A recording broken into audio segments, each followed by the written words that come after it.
Vice President Kamala Harris has assured European leaders the US commitment to NATO is ironclad, despite backtracking on a plan to help Poland supply fighter jets to Ukraine. It's as the Biden administration maintains there's been no change to its stance to stay out of the conflict, even if chemical weapons are involved. Sky News Washington correspondent Annalise Nielsen joins us live now. Annalise, the US has warned chemical weapons could be deployed.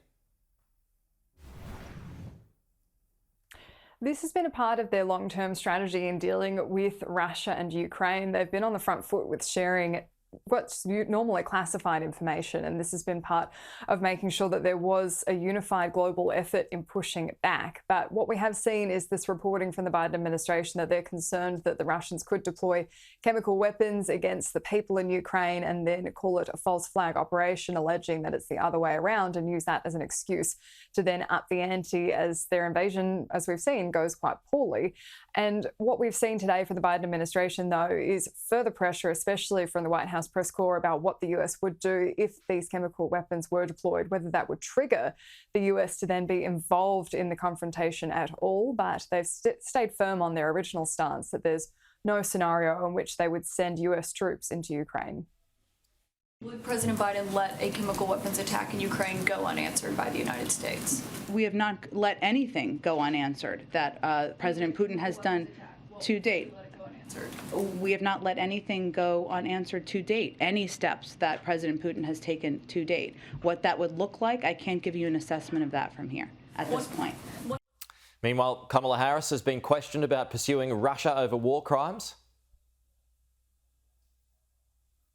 That was one of the questions put to the Vice President as she met with the President of Poland today. She's been dispatched to Europe to try and shore up support among NATO allies and increase confidence in the region about pushing back against Russia. She was asked about war crimes, and while she wasn't specific about pursuing Russia for the alleged war crimes that we've seen play out in Ukraine, she was certainly supportive of the idea. The UN has set up a process by which there will be a review and investigations, and we will, of course, participate as appropriate and necessary. But we all watched the television coverage of just yesterday.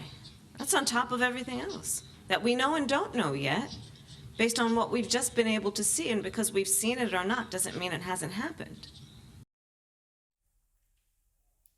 She was also asked about whether the US would increase its intake of immigrants and refugees to accommodate the increasing number of Ukrainians leaving the country. This was her response. And if you asked the United States to specifically accept more refugees? Okay. A friend in need is a friend indeed. Okay, I can first. Okay, so this time. Szanowna pani redaktor. Madam, the situation is very complex.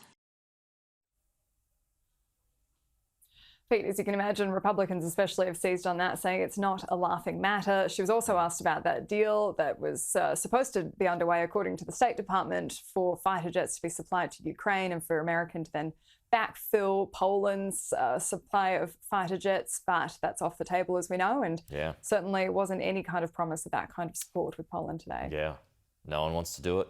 Everyone's worried about what Putin could do, being the nuclear power that it is. Annalise, thank you. We'll talk to you soon.